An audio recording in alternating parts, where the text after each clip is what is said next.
También voy a habilitar la grabación de esta clase.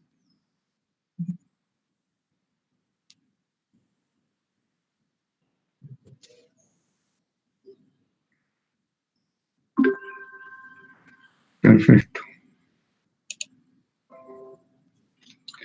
Bueno, ahí enfrente de sus pantallas tienen el capítulo número 6, transformación de potencias en máquinas de corriente continua.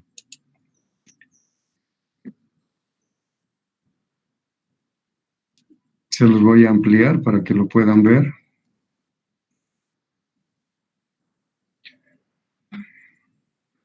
Ya.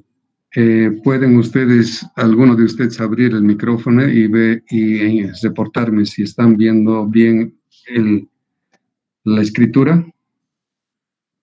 Sí, todo bien. Ya, muchas gracias, jóvenes. Entonces, empecemos. Este capítulo 6 prácticamente es el último capítulo práctico de la materia para poder comprender la máquina de corriente continua en su integridad. No le va a faltar ni una pieza ahora a la máquina, que lo vamos a construir en una sola pieza. Y recuerden, todo lo que hemos visto en anteriores capítulos, hemos visto parte de la máquina y hemos encontrado sus transformaciones, sus relaciones, sus formulaciones, todo hemos calculado.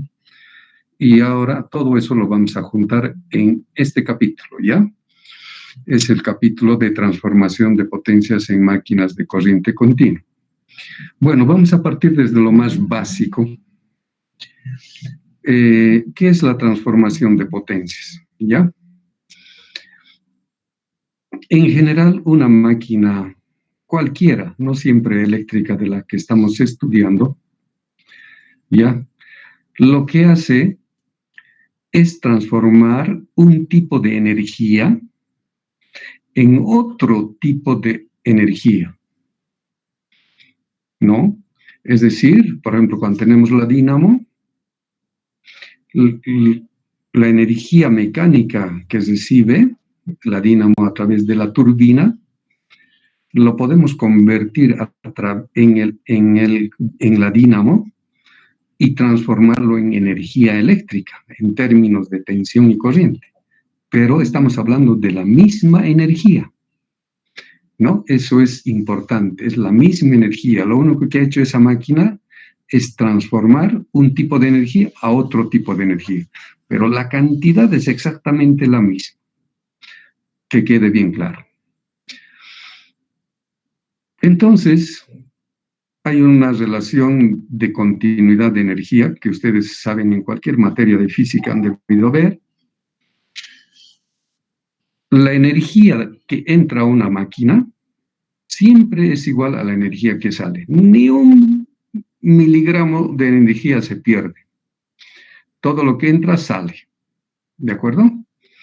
Ese es el concepto del cual partimos. Luego, ya adentrándonos a la máquina eléctrica, si nuestra máquina eléctrica estuviera funcionando un determinado tiempo T, la energía que está desarrollando esa máquina es potencia por tiempo. Ustedes saben bien por física, ¿no es cierto? Potencia por tiempo. Entonces, si en la energía de entrada lo reemplazo por la potencia de entrada multiplicado por el tiempo y la de salida por la potencia de salida por el tiempo, la igualdad se mantiene, ¿verdad? Ahora, como los tiempos que se producen tanto en la entrada como en la salida es la misma, entonces los puedo simplificar y la relación ahora lo he convertido en términos de potencia. Me dice que la máquina tiene potencia de entrada que siempre va a ser igual a la potencia de salida, ¿sí? Entonces, es de ahí la relación de potencia. Bien, desde el momento en que suministramos o nos demanda potencia la máquina, ya hasta el momento que hay la potencia de salida, en la máquina, a lo largo de su funcionamiento, se producen varias transformaciones de varias potencias, que lo vamos a estudiar y justamente es el tema de este capítulo. ¿Ok? Bien, si se fijan acá el diagrama de una máquina, esta circunferencia es una máquina cualquiera, ¿no? Una máquina. Entonces, esta máquina, en la entrada podemos darle una potencia de suministro que le vamos a llamar P sub 1, ¿ya? Y cuando toda esta cantidad de energía se entre a la máquina, en la máquina, adentro de la máquina va a haber una serie de inducciones que ustedes ya saben, se inducen tensiones, fuerzas, tantas cosas, ¿no ve? Todo eso se va a producir aquí adentro y estos van a desarrollar dos potencias de salida. Una potencia que es la más importante, que le vamos a llamar P sub 2, va a ser la potencia útil, la que realmente se va a utilizar de esta máquina. Y otra potencia que lamentablemente vamos a perderlo, sobre todo en términos de calor dentro de la máquina, y se llaman la potencia perdida. Y esta potencia perdida, para no estar haciendo mucha repetición, le vamos a llamar directamente pérdidas, ¿de acuerdo? Entonces, acá la relación de potencias sería potencia de entrada es igual a la potencia útil más las pérdidas, ¿de acuerdo? Entonces ya está la máquina eléctrica planteado en términos de potencia, ¿no? Bien, si en esa misma máquina comparamos cuánto de potencia útil hemos sacado frente a la potencia que le hemos suministrado y le multiplicamos por 100 para hacerlo en porcentaje, entonces esta relación se denomina rendimiento de la máquina.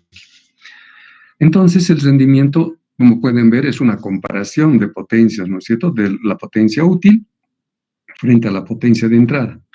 Y es un atributo nada más de la máquina, ¿no es cierto? Entonces el rendimiento nos permite apreciar si la máquina está trabajando con buena potencia o una potencia deficiente. ¿Sí? ¿Verdad? Entonces, por ejemplo, si esta máquina estuviera con 90%, me está diciendo que el 90% es potencia útil, ¿ya? Del 100%, ¿no es cierto? Y el 10% se me ha ido en pérdidas, ¿no? Eso es lo que tienen ustedes que entender. ¿Está claro?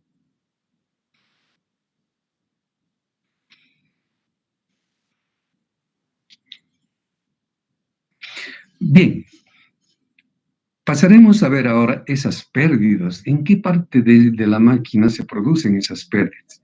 Ustedes ya lo han visto de una manera indirecta a lo largo del semestre, pero aquí vamos a volver a retomar algunas de ellas, ¿verdad? Y son estas las que se pueden determinar como el conjunto de pérdidas que tienen las máquinas eléctricas de corriente continua. Primero, las pérdidas mecánicas. Las pérdidas mecánicas son evidentemente potencias que se pierden debido al calentamiento por la fricción y el rozamiento. Por ejemplo, nuestra máquina eléctrica, para poder sostener la armadura, ¿no es cierto?, en sus ejes tengo que poner rodamientos. Y al poner rodamientos, los rodamientos van a empezar a friccionar al girar, ¿verdad? Y va a producir calor. Ese calor es energía que se puede manifestar en términos de potencia y eso se llama pérdidas por fricción mecánica, ¿no es cierto? Pero también esa fricción, ¿dónde encontramos en la máquina? En el colector. Recuerden que el colector, ¿no es cierto?, están apoyadas escobillas al colector y presionan, ¿no es cierto?, para recoger eléctricamente, pero en este caso no nos interesa la parte eléctrica, sino la presión mecánica que está haciendo las escobillas al colector y produce fricción. También ahí se producen pérdidas mecánicas. Y por último, en la armadura vamos a ponerle en el eje adicionalmente un ventilador, o sea, un ventilador que tenga sus aletas, ¿no es cierto?, que van a empezar a succionar el aire cuando gira en un determinado sentido. Ustedes saben cómo funciona el ventilador. Cuando gira en un sentido determinado, una parte del ventilador absorbe el aire, y cuando pasa la parte de las aletas al otro lado, el ventilador se vuelve, expulsa, ¿no es cierto? Absorbe y expulsa.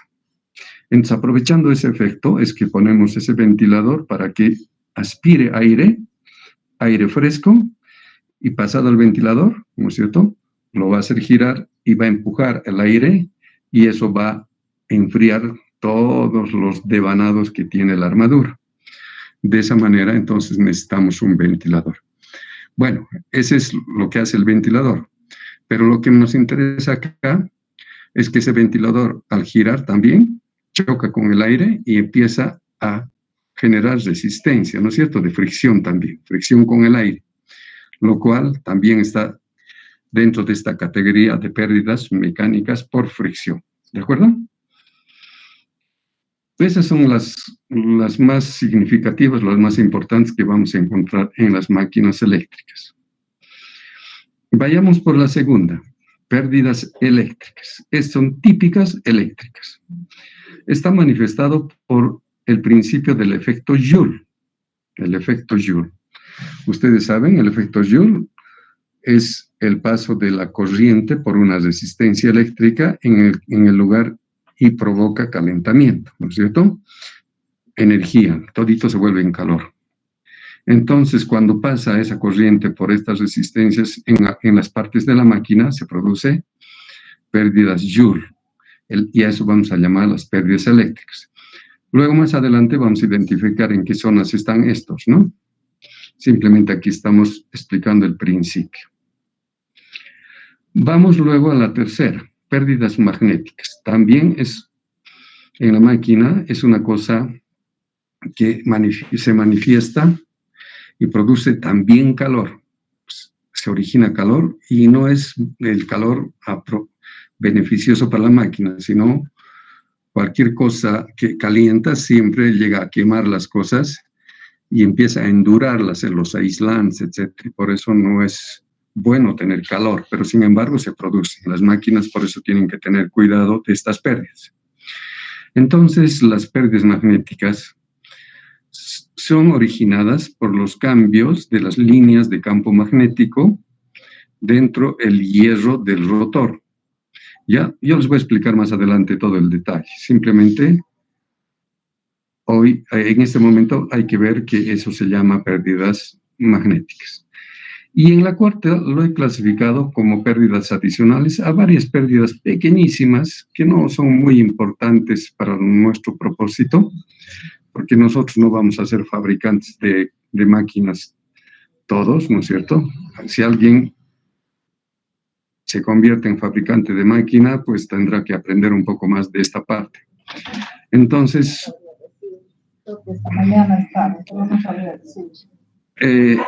estas pérdidas no son de tipo electrónico, debido a los dientes y cosas que se van realizando de manera muy particular en las máquinas, y no es necesario que lo detallemos. Y es más, de aquí en adelante no vamos a tomar en cuenta las pérdidas adicionales para efectos de cálculo, porque son valores muy pequeñitos. Bien, vayamos ahora a estudiar las pérdidas mecánicas. Ya les he dicho, las pérdidas mecánicas, ¿dónde se producen en la máquina? Fíjense en esta figura.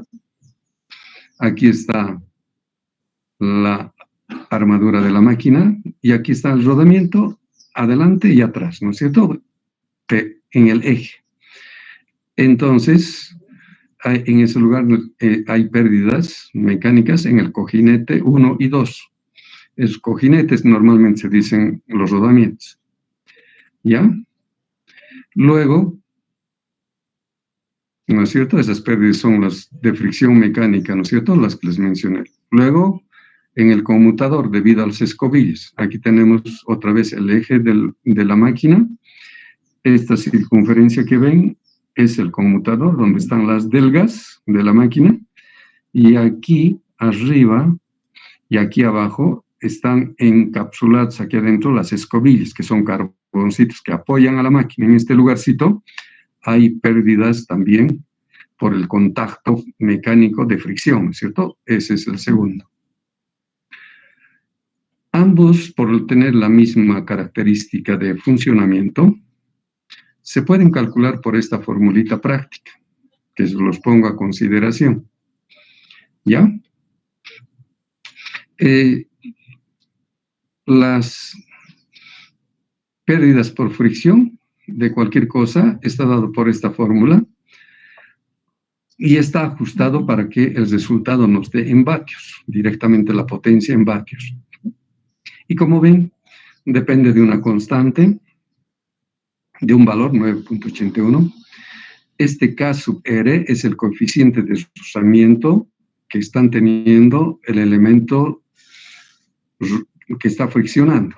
Eso pueden ver en tablas, dependiendo, ¿no es cierto? Si es un metal con otro metal, si es metal áspero, liso, etcétera, entonces pueden sacar ese dato.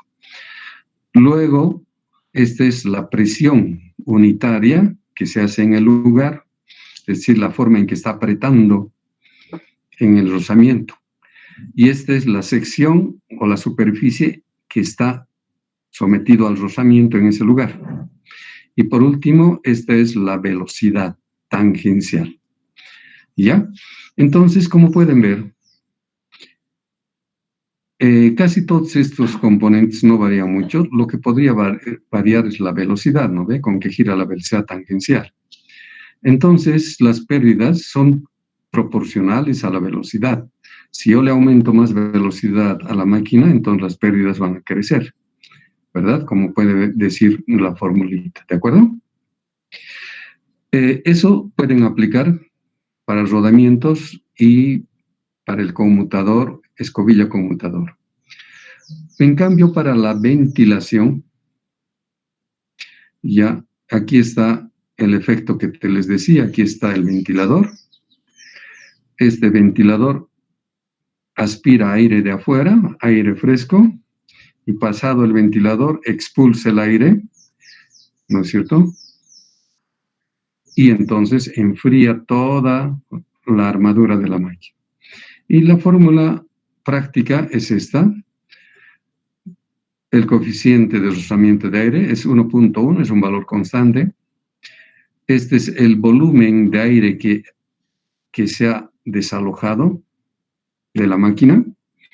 Y esta es la velocidad tangencial al cuadrado. Fíjense, las pérdidas por ventilación también dependen de la velocidad tangencial, pero ocurre que está elevado al cuadrado, por tanto, una pequeña variación de velocidad produce más rápidamente las pérdidas por ventilación. ¿De acuerdo? Bueno, esas son todas las pérdidas mecánicas, ¿no es cierto? Totales. Entonces, a todo eso se le va a llamar pérdidas de fricción y se deben a las escobillas, se deben a los rodamientos y al ventilador. Todo eso es la suma de las pérdidas de fricción mecánica, ¿ok? ¿Tienen alguien una pregunta, alguna consulta, aclaración sobre lo que estoy explicando? Adelante, pueden abrir el micrófono.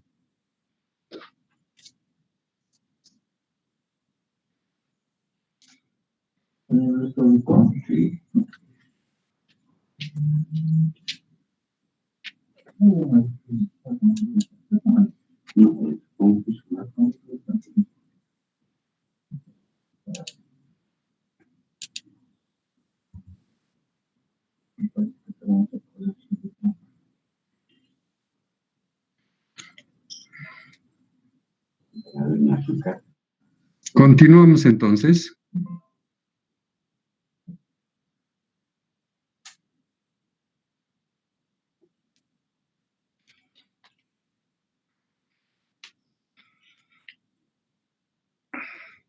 Bien, las pérdidas eléctricas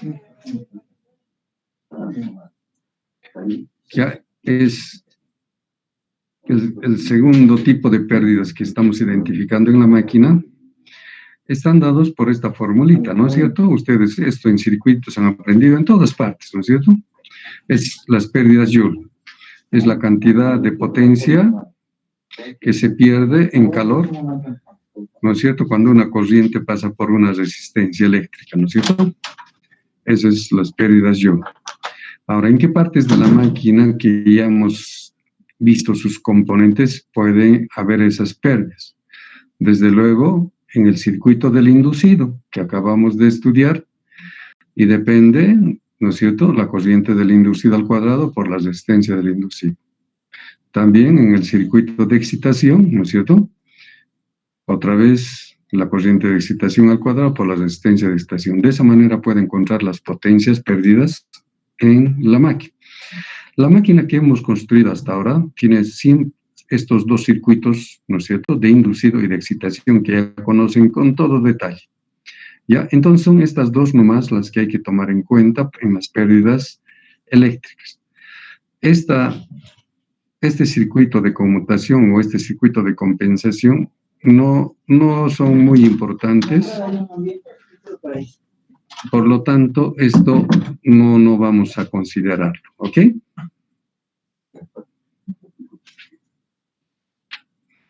Hablemos de las pérdidas magnéticas.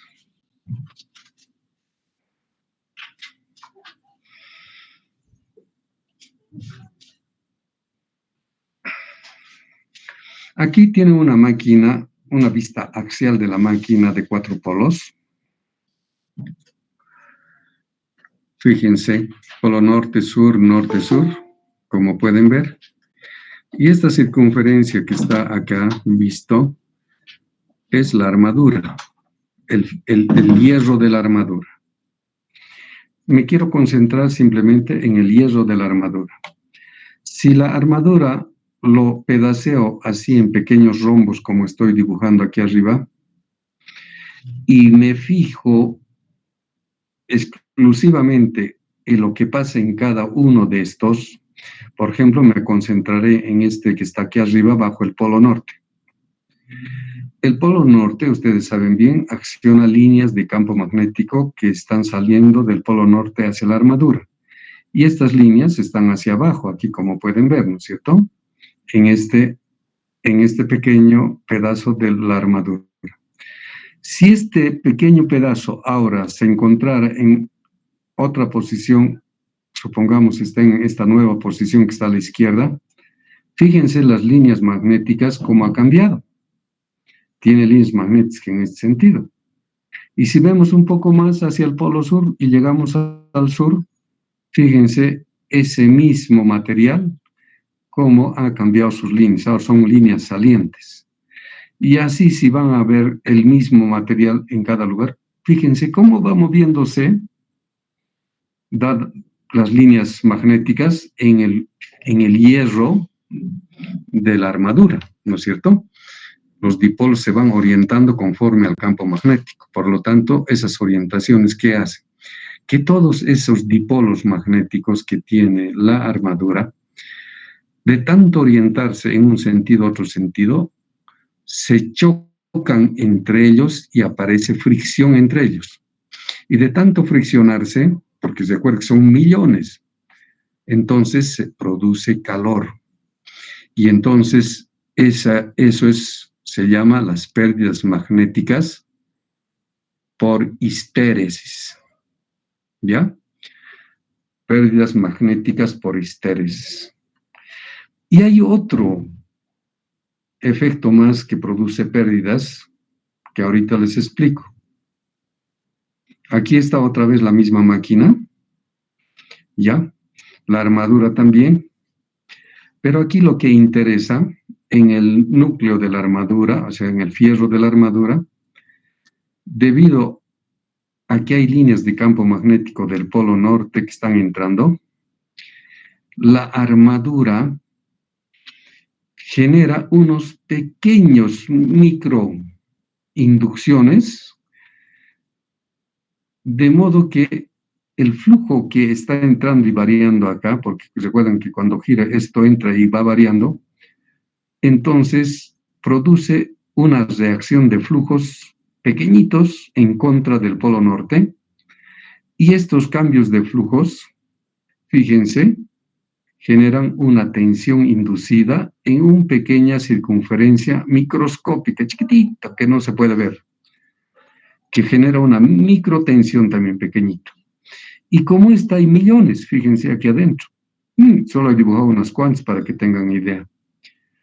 Entonces, esas corrientes que empiezan a circular aquí en ese lugarcito se llaman corrientes en remolino, porque solamente dan vueltas y vueltas y vueltas en remolino, ¿no es cierto? Y como son millones, en esos lugarcitos donde pasa la corriente, obviamente hay una resistencia eléctrica.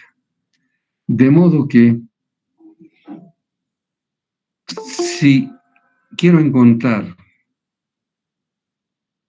todas las corrientes remolinos, lo elevo al cuadrado, ¿no es cierto? Y encuentro todas las resistencias en remolinos, sumando, todo me va a dar una cantidad de potencia que se va a producir en calor, efecto Joule, ¿no ve? Es un efecto Joule, pero fíjense cuál ha sido el principio, ha sido magnético, la causa ha sido el magnetismo. Por lo tanto, este se conoce como la segunda de las pérdidas magnéticas y se le llama de histéresis, o perdón, de Foucault. Este es pérdidas por Foucault. Foucault ha sido un investigador que ha descubierto esto y es en honor a él que se le ha puesto ese nombre. Entonces, en la armadura de la máquina se producen dos tipos de pérdida magnética, ¿no es cierto? La de histéresis y la de Foucault. Calcular esto es muy complicado porque estamos hablando de microefectos que no son tan fáciles de cuantificar. De modo que los laboratorios de más avanzada construcción de máquinas, y una de las mejores es la que nos ha dado esta formulita. Nos ha dicho, podrían calcular ustedes las pérdidas magnéticas por histéresis y Foucault en uno solo nomás ya, aplicando esta fórmula.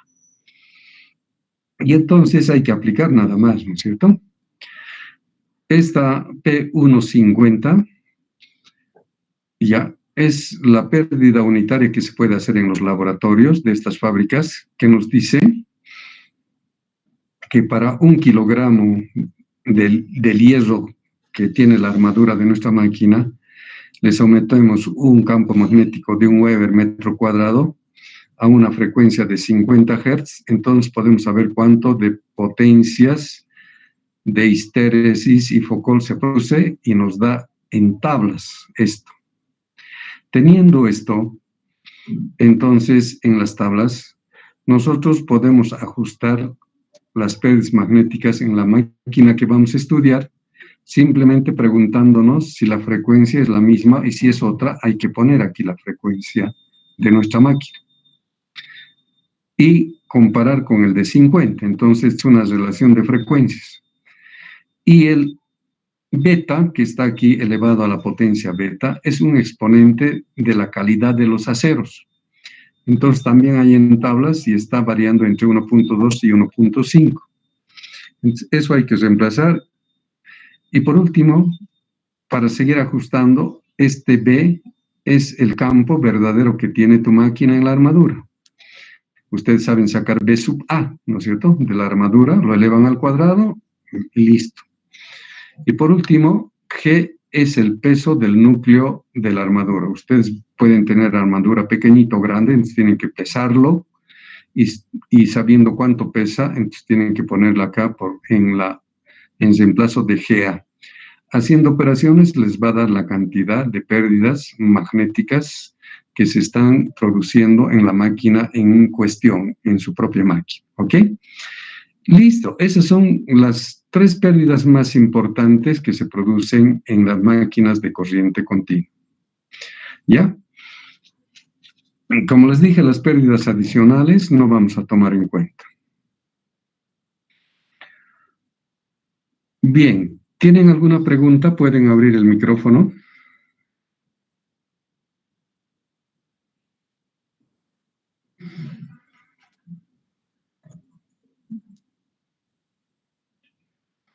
¿Esta parte que estoy mostrando se ve nítido o hay que quieren que la agrande? A ver, alguien que me avise cómo está la imagen. Se ve bien, Inge. Gracias. Si quieren un poquito más se los abro para que vean bien los dibujitos. Ya, este es otro subtítulo ahora. Entonces, sobre pérdidas de potencia ya sabemos cómo se calcula. Bien, vamos a empezar a trabajar ahora con las transformaciones de potencia mecánica en las máquinas. Ustedes saben, lo han visto en física y en algunas materias de mecánica también, como ustedes son electromecánicos, saben bien, si en el eje de una máquina, ¿ya?, hay la incidencia de varias potencias en el eje, entonces la sumatoria de potencias tiene que darnos igual a 0, ¿no es cierto? O sea, toda la potencia, ¿no es cierto?, siempre tiene que ser igual a 0. En nuestro caso, esa relación de transformación de potencias mecánicas se puede manifestar por esta formulita que les estoy poniendo y es muy importante que lo entiendan. Veamos el caso de la dínamo. Ustedes ya saben la máquina que funciona de dínamo. Cuando una máquina funciona como dínamo necesita turbina y la turbina es la que tiene que hacer girar nuestra máquina, ¿verdad? Entonces, ¿quién nos da potencia mecánica para que empiece a girar nuestra armadura? La turbina. Entonces, la potencia que me está dando en el eje de mi máquina es la turbina. P sub 1 se va a llamar la potencia suministrada, que es de la turbina, ¿verdad? Toda esa potencia que está entrando en el eje y haciendo girar en un determinado sentido, apenas empieza a girar, en nuestra máquina, ahí adentro de nuestra máquina, aparecen las pérdidas de fricción. ¿Por qué? Porque los rodamientos también ya empiezan a girar en nuestra máquina, ¿no es cierto? Y empieza a calentar y aparece fricción mecánica, el ventilador, todo, ¿no es cierto? Hay pérdidas de fricción, pero que se gastan. Por eso que de la igualdad hacia la derecha están. Luego, como los polos están funcionando, y la armadura está girando, porque esa es la única condición, ¿no es cierto? Si hay un campo magnético y está girando la armadura, ¿no es cierto?, el fierro de la armadura empieza a producir pérdidas magnéticas por histéresis y foco, así que entonces aparecen. Todo esto, ¿de dónde va a provenir? Obviamente, de la potencia de la turbina, ¿no ve? Todo eso se lo va a comer, ¿no es cierto? De la turbina viene todo esto. ¿Sí? Pero cuando empieza a funcionar la dínamo, ustedes saben bien que genera la dínamo tensión en el inducido, corriente del inducido, y es la potencia eléctrica, electromagnética que se ha producido. Pero recuerden que ese valor también se puede calcular porque se produce cupla en el inducido multiplicado por la velocidad del inducido. Eso es potencia electromagnética, pero expresados en términos mecánicos. Entonces, esa potencia electromagnética que es P sub I, que le está frenando a la turbina, tengo que ponérselo aquí. Entonces, ahora sí tengo todas las potencias que entran y todas las potencias, ¿no es cierto?, que frenan. Son las que empuja y son las que frenan. Y entonces tengo una primera ecuación mecánica de potencias que se llama de transformación de potencias de la dínamo, ¿verdad? Esto ocurre siempre en todas las dínamos, cualquiera que sea la dínamo, sea independiente, paralelo, compuesto, esto siempre se produce. O sea que no por el hecho que sea otra clase de dínamo tenga otra fórmula, no, la parte mecánica es la misma, así que ustedes tienen que usar esta fórmula para cuando tengan que ver la transformación de potencias, ¿no es cierto? Entonces aquí está hablando de justamente lo que les he dicho. Ahora veamos del motor de corriente continua. Si nuestra máquina está funcionando en motor corriente continua, ¿no es cierto? ¿Qué es lo que ocurre? Tenemos que meterle energía eléctrica a los bornes del motor, ¿no ve? y esas energías eléctricas en tensión y corrientes que van a entrar, las corrientes van a ir a las bobinas de la armadura y esas corrientes van a interactuar con el campo magnético y va a aparecer fuerzas, ¿no ve? Y esas fuerzas van a empujar y en el eje del inducido va a haber una potencia electromagnética, ¿no es cierto? La potencia motor es P sub I también, ¿no es cierto? P sub I, la fórmula es cupla por velocidad. Entonces, apenas hacemos funcionar el motor, va a empezar a girar y genera esta potencia electromagnética en el inducido, ¿no es cierto? Cupla por velocidad. Bien, este motor va a empezar a hacer girar, ¿no es cierto? Y al apenas hacer girar, aparece en el motor, en sus partes de rodamientos, fricción, ¿no es cierto? En la armadura, pérdidas magnéticas también, las mismas que en el otro, ¿verdad? Y finalmente, en el eje, vamos a enganchar al eje, porque como es motor, le vamos a enganchar una mezcladora de cemento, por decir algo, a nuestro motor. Entonces, esa potencia que tiene la mezcladora es la potencia útil en el eje, P sub 2. Entonces, a eso más tiene que vencer la potencia electromagnética, que es la que está produciendo, ¿no es cierto?, haciendo girar con fuerza y velocidad, y estos son los que empiezan a frenar, ¿verdad? Entonces, fíjense, en el motor aparece esta relación que es un poquito diferente a la de la dínamo, ¿no es cierto? Por ejemplo, la potencia de suministro P sub 1 no hay aquí, ¿no es cierto? Directamente es la potencia útil en el eje, ¿sí? Y de esa manera, entonces, tenemos la segunda ecuación mecánica de transformación de potencias, pero específicamente para motor. Y esto que es para motor lo pueden aplicar para motor serie, paralelo, compuesto, el que quieran. La fórmula es la misma. Bien. Fíjense, hay máquinas que varían un poco su velocidad. Si, digamos, gira 3.000 revoluciones por minuto, ¿no es cierto? Y en un estado, cuando se le carga, baja un poquito su velocidad, unos 25 revoluciones. Entonces, no baja casi nada. Entonces, en esas circunstancias, nosotros podemos decir que su velocidad es prácticamente constante. Si decimos que es constante, y según las fórmulas que hemos visto, en las pérdidas de fricción dependían de la velocidad, las pérdidas de ventilación dependían de la velocidad, ¿recuerdan? Y fíjense, la pérdida magnética también depende de la velocidad. Entonces, si la velocidad va a ser constante, o por lo menos muy cerca, entonces las pérdidas de fricción no van a variar, pues van a ser las mismas. Las pérdidas magnéticas también van a ser constantes, de modo que si las dos las sumo, voy a tener unas pérdidas que le voy a llamar la pérdida constante.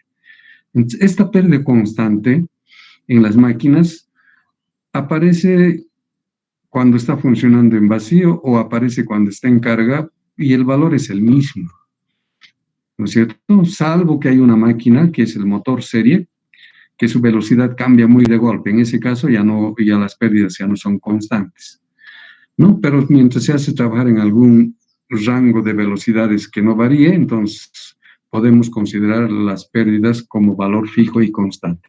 En las máquinas, normalmente, en el catálogo del fabricante cuando nos vende un motor, nos dice las pérdidas constantes, cuánto son, para tener ya idea, ¿no es cierto?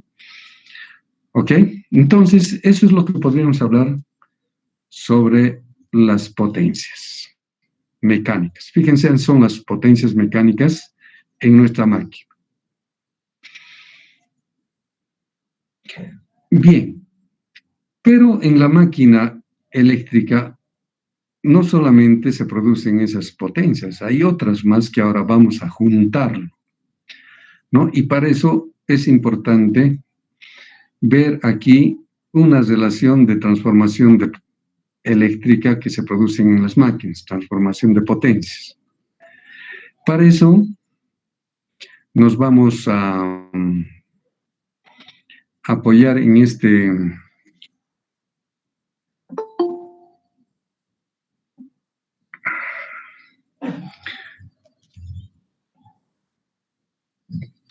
dibujito, ¿ya?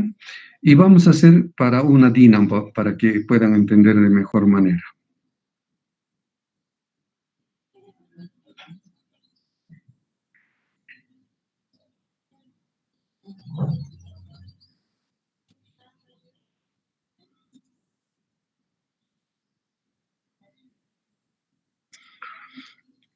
Jóvenes, me esperan 3 minutitos, por favor, ¿ya?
¿Ha tomado su tecito? Sí. Le van a traer sus cenitas también, ¿ya? ¿Su manito está hinchado? De este lado, ¿no? ¿Se le ha hinchado más?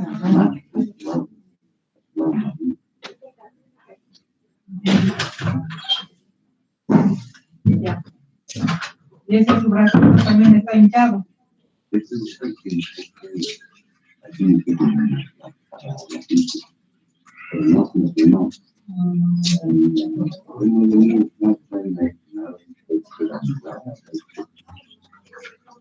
Ya. Ya. Están tratando de encontrar al doctor para que le hagan la yugular, porque yo creo que eso va a ser más que todo mañana. ¿Ha hecho fis usted algo ahora en la tarde? Poquito. Ya. ¿Usted alguna molestia? No. ¿Nada? No. ¿El piecito cuando camina no hay dolor? No, ya no. Bueno, está bien.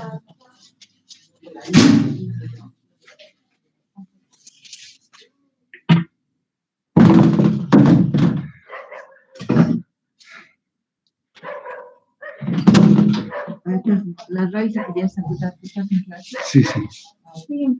Sí. Bueno, retomamos la clase. ¿Cómo llegan a ver el dibujo de este circuito? ¿Está bien? ¿Alguien que me reporte? Se ve bien, Inge. Ya.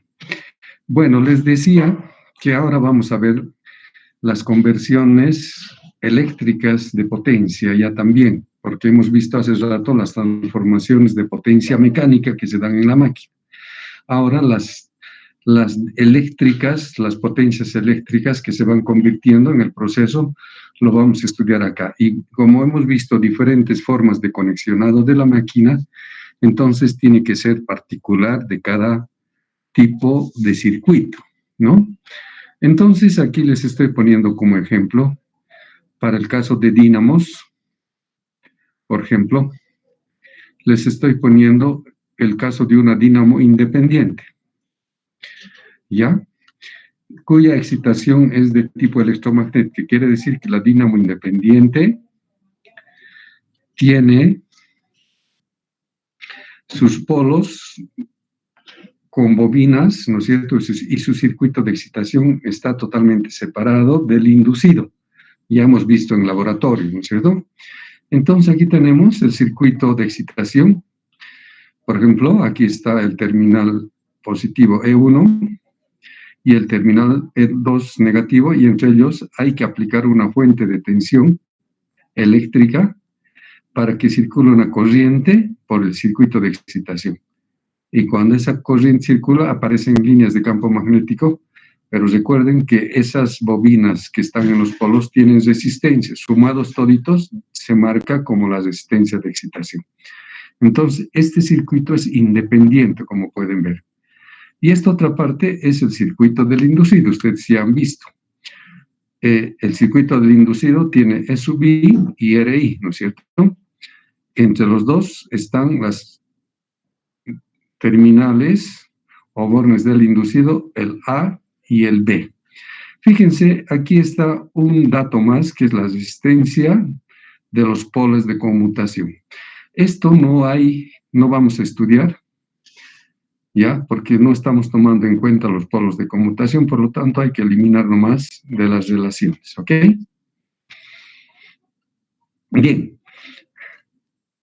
Cuando la máquina está funcionando como dínamo, entonces lo que necesitamos nosotros es excitar el circuito de excitación, valga la redundancia, para poder generar flujos de campo magnéticos en los polos, norte-sur, ¿no es cierto? Y por eso necesitamos una fuente de tensión de excitación que hace circular y hay flujo. Aparece el flujo y en el inducido de la máquina empezamos a hacer girar con una turbina acoplado al eje de nuestro armadura va una turbina, ¿no es cierto? Y la turbina se da vueltas y girando a una velocidad empieza a inducir tensiones. Esas tensiones recogidas entre las escobillas A y B es E sub I. Y esta tensión que está recogiéndose hace circular corriente por el inducido, y como las bobinas tienen resistencias, entonces tenemos la resistencia del inducido, ¿verdad? Y de esa manera, en bornes del inducido tenemos aquí la tensión medido con un voltímetro, ¿verdad? Entonces, estos circuitos ya lo han visto en laboratorio, ¿no es cierto? De máquinas DC, ya saben manejar todo, ¿no es cierto? Entonces, aquí, las formulitas o las relaciones eléctricas que surgen de esto son sencillas. Cualquiera que sabe resolver circuitos eléctricos lo puede resolver aplicando correctamente las ecuaciones que se manejan en cada una de ellas. Por ejemplo, en el circuito de excitación, la tensión de excitación es igual a la corriente de excitación por la resistencia de excitación. Simple, ¿verdad? Luego, ya, acá, la tensión del inducido, fíjense si están aquí analizando, la tensión en bornes, como pueden ver, U, es igual a la tensión del inducido U sub I, ¿no es cierto? Y más la tensión de los polos de conmutación. De modo que si despejamos la tensión del inducido, habría que quitar esta tensión de los polos de conmutación, ¿no es cierto? Y si no tiene, esto sería cero. Bien. Además sabemos, esta es la ecuación de tensiones del inducido de una dínamo. Dice que la tensión inducida en una dínamo es igual a la tensión en bornes del inducido más la caída de tensión en el inducido, que es la corriente por la resistencia del inducido, ¿verdad? En esta situación, como están viendo, en esta dínamo de excitación independiente, la corriente del inducido, que es esta corriente, ¿no es cierto?, es igual a la corriente que sale de todo en bornes, ¿no es cierto?, se llama corriente de carga. Entonces, la corriente del inducido como la corriente de carga es la misma, ¿no es cierto?, ya que están en serie. Entonces, manejando todas estas ecuaciones, podríamos hacer la siguiente igualdad, empezando con la tensión del inducido, ¿ya? Y si a esa tensión del inducido, la ecuación de tensión del inducido, yo le multiplico por la corriente del inducido, entonces tensión por corriente estoy convirtiendo en potencia eléctrica, ¿no ve? Entonces yo le meto corriente del inducido en la ecuación en todos, ahí está, corriente del inducido, corriente del inducido, corriente del inducido, en la ecuación de tensiones. Ahora ya, esto ya está hablando de potencias, pero todavía lo vamos a organizar de mejor manera. ¿Ya? Aquí,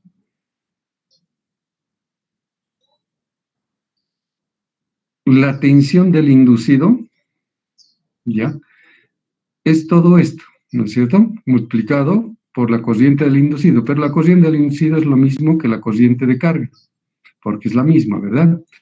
Y aquí tengo la corriente del inducido elevado al cuadrado por RI.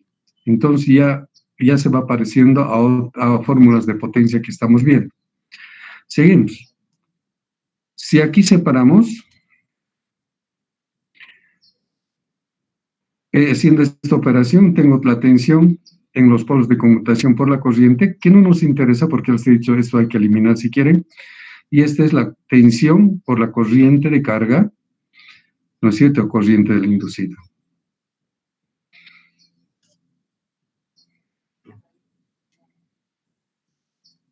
Si seguimos haciendo un poquito más, la corriente de los polos de conmutación es la corriente del inducido por la resistencia, ¿no es cierto? Y de esa manera podemos encontrar la siguiente relación de potencia. Fíjense, E sub I por I sub I, ¿recuerdan las fórmulas? Esta es la potencia electromagnética del inducido, P sub I. Esta corriente elevada al cuadrado por la resistencia es pérdida Joule en los polos de conmutación, pero nuestra máquina, ya les he dicho, no tiene polos de conmutación, ¿no ven? Luego, esta tensión que hay en bornes del inducido por la corriente es pues la potencia total que estábamos alimentando hacia afuera, ¿no es cierto? Y la corriente del inducido elevada al cuadrado por la resistencia del inducido son las pérdidas Joule en el circuito del inducido. Entonces hemos encontrado una ecuación de potencias. Entonces nos está diciendo que toda la potencia electromagnética que se ha producido en el inducido se va a las pérdidas Joule en el inducido y a la potencia útil que vamos a alimentar, ¿no es cierto? Eso es en el circuito del inducido. Hemos hecho en el inducido nomás. Ahora nos vamos al circuito de excitación. Fíjense, el circuito de excitación es estito. En el circuito de excitación, ya, multiplicando, o sea, la tensión por la corriente de excitación, ya, estamos encontrando la potencia que necesita el circuito de excitación, ¿no es cierto? Pero si esto lo reemplazamos por las pérdidas Joule, ¿no me está buscando? Sí, ¿se habrán puesto algún medicamento por vía endovenosa, disculpe? En la vena no, nada, No. está bloqueado. Ah, ya, Sí. stopper, ya. Stop, sí. Ya. Disculpe. Entonces, fíjense, esta potencia que estamos suministrando al circuito de excitación, ¿ya? Yo puedo calcular sabiendo cuánto de corriente de excitación está entrando, lo elevo al cuadrado por la resistencia y encuentro la pérdida de Joule. O sea, toda la potencia que le estoy metiendo al circuito de excitación se me va en pérdidas Joule. Pero, ojo, esta corriente que ha pasado por el circuito de excitación además está generando campo magnético. Y eso es lo bueno de tener este circuito funcionando, ¿verdad? Entonces, aquí vemos que la potencia 1 suministrada eléctrica a mi circuito de excitación se me ha ido en pérdidas Joule en la excitación, ¿verdad? Ahora, tomando las ecuaciones que ya conocemos, por ejemplo, la ecuación mecánica de la dínamo, hemos dicho que, ¿no es cierto?, de la dínamo, la potencia de la turbina, ¿no es cierto? O perdón, toda la potencia que le estoy metiendo a mi máquina, que le voy a llamar P sub 1, están cuantificadas por toda la potencia que mecánicamente le estoy metiendo a mi máquina y toda la potencia eléctrica que le estoy poniendo a mi máquina. ¿No ven? Porque es un circuito separado, entonces tengo que sumar las dos potencias. ¿No es cierto? Eso en este circuito que estamos estudiando. Ahora, por ser dínamo, si quiero encontrar la relación mecánica de potencia que hemos estudiado, ¿sí? Tenemos la potencia 1,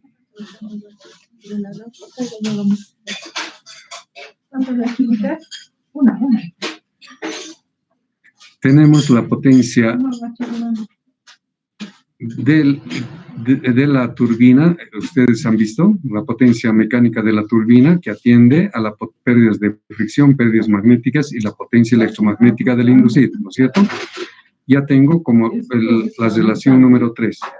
Ahora, si lo junto, todas estas relaciones, fíjense en qué aparece. Que toda la potencia total que le he metido a mi máquina es la potencia 1 mecánica debido a la turbina y la potencia 1 eléctrica que es debido al circuito de excitación, ¿no es cierto? Que es toda la potencia que le he metido.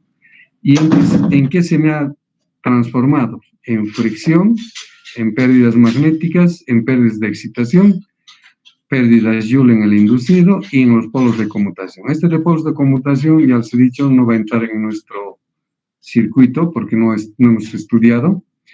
Y la potencia útil en bornes de la máquina, que es U por I, ¿no es cierto? Entonces, todas estas potencias ya sabemos cómo se han transformado desde el momento en que han entrado toda la potencia mecánica y eléctrica y en qué ha quedado. Entonces, todo esto se puede mostrar a través de un flujograma que se llama diagrama de Sankey. Y entonces, fíjense en esta máquina, graficando mediante un diagrama de flujo, podríamos encontrar todo, fíjense. Aquí está P1, es toda la potencia que le hemos puesto a la dínamo de excitación independiente, todo, a la parte del inducido y a la parte de excitación, esto, ¿no es cierto? Esto es la suma de la potencia 1 mecánica, que es de la turbina, y esta es la parte eléctrica que le hemos puesto al circuito de excitación, ¿no es cierto? Esa potencia ha entrado al... ¿Sí? Luego, todo esto, ahora fíjense en qué se ha convertido. A la izquierda ha habido pérdidas de fricción, pérdidas magnéticas, a este lado las pérdidas Joule por la excitación, y finalmente aquí ha quedado la potencia electromagnética en el inducido, es la que está produciendo energía eléctrica, que se cuantifica en términos de tensión y corriente, o también en términos de cúpula y velocidad, pero aquí está produciendo eléctricamente E sub I. Ahora, esa tensión y corriente que hay en el inducido, otra vez al pasar por las corrientes del inducido, aparecen las pérdidas Joule en el inducido, y las del polo de conmutación, que ya les he dicho, no vamos a comprender. Y lo que va a quedar es la potencia útil.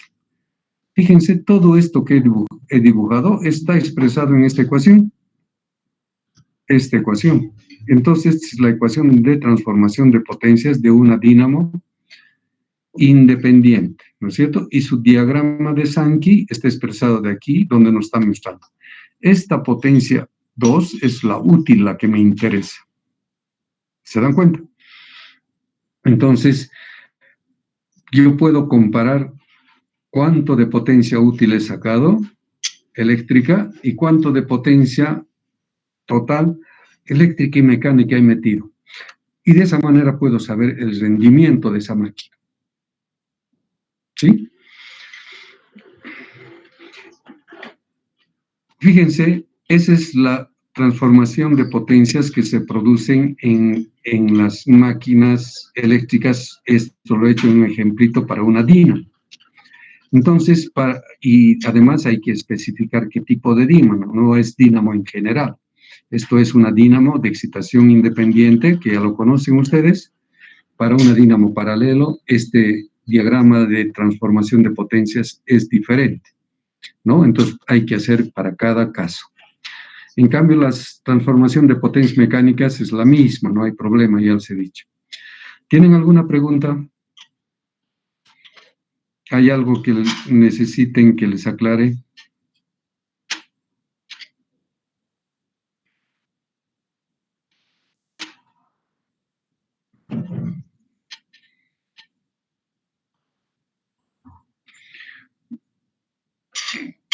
Bien, aquí tengo para una máquina que funciona como motor. Es de un motor paralelo. Miren, esto ustedes véanlo en casa con más detenimiento, porque se los voy a poner en la portada para que lo tengan. Aquí tenemos, por ejemplo, este es el circuito simplificado de un motor paralelo. Aquí le aplicamos la tensión, aquí está el circuito del inducido en paralelo y el circuito de excitación que está en paralelo. Esto ya han aprendido en el laboratorio, ¿verdad? Entonces, en esta máquina, igual las ecuaciones básicas que dominan este circuito aquí están expresados, y luego aplicamos exactamente lo mismo que en el caso. Primero empezamos con la ecuación de tensiones del inducido, multiplicamos por la corriente y lo transformamos en potencia. Y fíjense, reemplazando poco a poco, encuentran las potencias, y aquí nos dice, como pueden ver, ¿no es cierto? La potencia electromagnética del inducido de esta dínamo paralelo es igual a la potencia suministrada a la dínamo, que es la potencia eléctrica, o sea, la tensión por la corriente, menos las pérdidas Joule de excitación, menos las pérdidas Joule por documentación y la del inducido. Y luego, juntando con la relación de transformación de potencias mecánicas que tiene el motor, que es la misma, que es esta que hemos visto hace rato, la junto, y entonces lo vuelvo una sola ecuación de potencias. Y el diagrama de Sankey, aquí está directamente para ese motor. Aquí está la potencia eléctrica que le hemos dado, multiplicándole tensión y corriente que le hemos puesto al motor, y apenas ha empezado a funcionar, aparecen las pérdidas Joule de excitación, las pérdidas Joule en el inducido, las pérdidas en los polos de conmutación, y aquí se convierte en la potencia electromagnética mecánica, que aparece cupla velocidad. Empieza a dar vueltas y aparece pérdidas de fricción en los rodamientos y pérdidas magnéticas debido al giro del inducido. Y todo lo que queda es la potencia que tiene que arrastrar a la carga, que puede ser una mezcladora de cemento, como les he dicho. Esta es la potencia que debe atender a la mezcladora. Está dado por la cupla útil, por su velocidad. ¿No es cierto? De esta manera tenemos las conversiones explicadas para dínamos o para motores. Entonces, para cada caso son diferentes. Y de esa manera, fíjense, he juntado toda la máquina, como pueden ver. ¿Tienen alguna pregunta?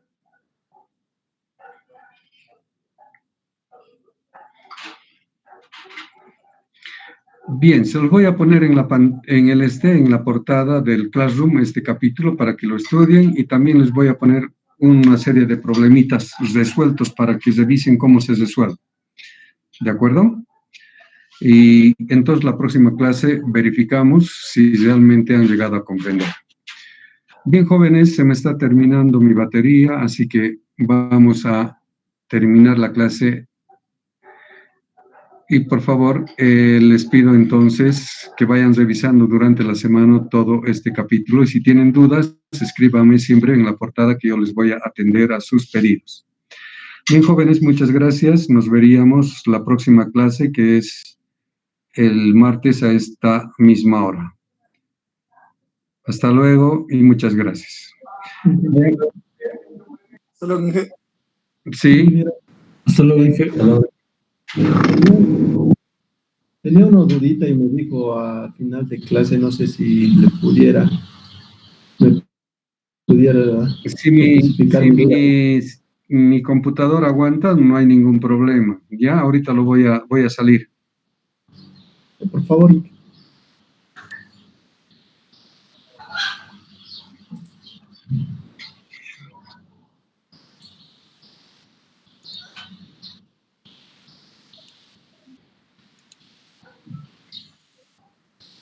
Ya, puedes compartir. Está bien, ingeniero.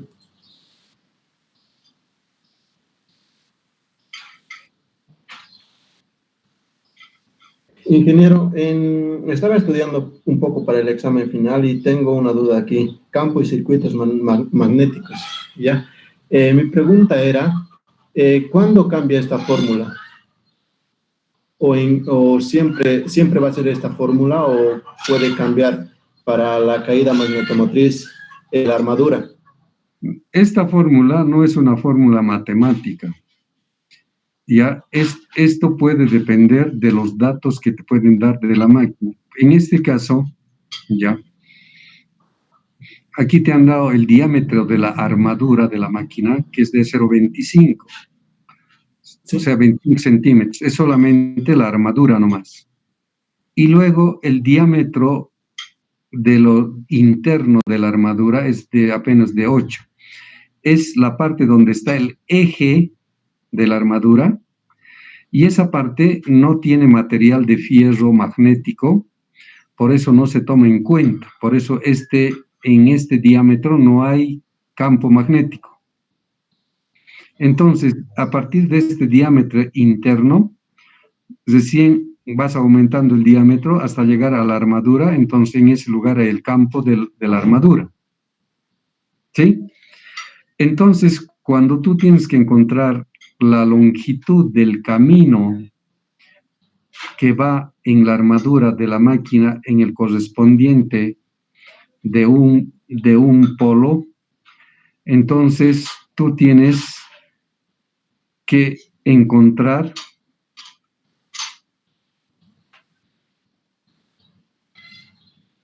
esta fórmula, ¿ya? Es el diámetro Sí, en primer lugar tienes que encontrar la circunferencia en el lugar donde es el camino medio. Te ubicas, ¿no es cierto? El camino medio de la armadura. Ya. Sí. Y esa circunferencia de toda la máquina lo puedes calcular por pi, por el diámetro, ¿no ve? En el punto donde va a haber la línea magnética, la línea media magnética. Entonces aquí estás multiplicando pi por el diámetro. Ahora, el diámetro hasta ese punto, ¿ya? Es el diámetro de la armadura más el ancho de la armadura. Y te da a esa altura. Y si la máquina tiene 4 polos, ¿no? Tienes que dividir entre 4. Y si la máquina tiene 6 polos, tienes que dividir entre 6. Esta fórmula no es 4pp, es 2 nomás, porque pp es pares de polos, ¿no ve? Para dividir entre el número total de polos hay que solo multiplicar por 2, ¿no ve? ¿Ya? ¿Me entiendes? Sí. Y el ancho de la armadura, tú sabes bien, es desde donde termina el diente de la máquina y empieza la armadura. Hasta ahí está el diámetro de la armadura. Luego, ¿dónde termina la armadura? En el diámetro interno. Ese es el ancho de la armadura, ¿no es cierto? El diámetro de la armadura y menos el diámetro. Pero como estás hablando en diámetro, tienes que dividir entre 2, porque si pones aquí el radio de la armadura menos el radio interno, no necesitas por qué dividir, ¿no es cierto?, entre 2. Pero como estamos trabajando en diámetros, tienes que poner entre 2. Eso es puro geometría, no es nada que ver con la materia, sino tú tienes que saberlo manejar físicamente, a ver, dibujarlo y ver de dónde sale. Y estas relaciones, no te confíes, no siempre son fórmulas que puedes utilizar, porque yo puedo darte otros datos de la máquina y de acuerdo a esos datos tú tienes que encontrar. Pura geometría, es un poquito geometría nada más estudiar, ¿ok? Ya. Entonces, ingeniero, en este problema, cuando nos dan el diámetro, aquí, ¿cuál es el error de esto? ¿Este 4? Sí, 2 debía ser, nada más. Después todo está bien. Ya, ingeniero, muchas gracias. Hasta luego.